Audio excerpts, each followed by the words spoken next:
Hello viewers, আপনাদেরকে আমন্ত্রণ জানাচ্ছি শাকিল মাহমুদ অ্যানালাইসিসের নতুন একটি এপিসোডে। আজ মূলত আমরা কথা বলবো যে ভারতের পশ্চিমবঙ্গের যে সদ্য সমাপ্ত নির্বাচন, এরই মধ্যে কিন্তু ব্যাপক রাজনৈতিক উত্তেজনা গড়িয়েছে এবং এখন সবচেয়ে বড় যেটি খবর সেটা হচ্ছে আলোচনায় যে ভারত থেকে নূতন করে বাংলাদেশে যে পুশব্যাক হতে পারে এরকম এক ধরনের আলোচনা কিন্তু ভারত জুড়ে চলছে এবং আজকে বেশিরভাগ গণমাধ্যমেও কিন্তু এই বিষয়টা নিয়ে আলোচনা চলছে।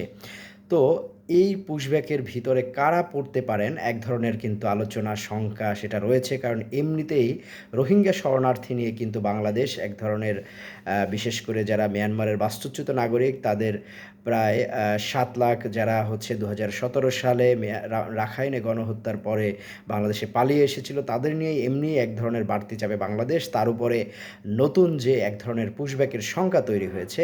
তো আসলে গত যে বিধানসভা সদ্য সমাপ্ত যে বিধানসভা নির্বাচন হলো, এই বিধানসভা নির্বাচনের আগেভাগেই কিন্তু ভারত জুড়ে এক ধরনের চিরুনি অভিযান, যেটা বলা হয় যে নিবিড় যাচাইয়ের চিরুনি অভিযান চলা হয়, যেটাকে বলা হচ্ছে এসআইআর প্রক্রিয়া। এবং এই ভোটার তালিকা যাচাইয়ের প্রক্রিয়া চলে কিন্তু প্রায় 6 মাস ধরে। এই প্রক্রিয়ায় প্রায় 91 লাখ ভোটারের নাম বাদ দেওয়া হয়েছে এবং এদের ভিতরে রয়েছেন অনেক মুসলিম যারা ভারতে দীর্ঘদিন ধরে বসবাস করে আসছিলেন। এবং এই যে 91 লাখ বাদ দেওয়া হয়েছে তারা কিন্তু মোট ভোটারের প্রায় 12%। এর মধ্যে অন্তত 27 লাখ ভোটারের ভবিষ্যৎ এখন অনিশ্চিত, কারণ তাদের বিষয়ে চূড়ান্ত সিদ্ধান্ত দেবে বিশেষ ট্রাইব্যুনাল। পশ্চিমবঙ্গে বড় রাজনৈতিক দলগুলোর মধ্যে একমাত্র বিজেপি শুরু থেকে এই প্রক্রিয়াকে পূর্ণ সমর্থন দিয়েছিল।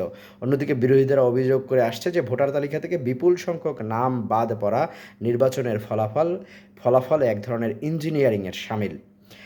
এবং সবশেষ যে তথ্য বলছে যে বিজেপির জেতা 105টি আসনে জয়ের ব্যবধানের চেয়ে বাদ পড়া ভোটারের সংখ্যা বেশি। অর্থাৎ এই আসনগুলোতে যদি বাদ পড়া ভোটারদের সবাই ভোট দিতে পারতেন তাহলে ফলাফল ভিন্ন হতে পারত। সবচেয়ে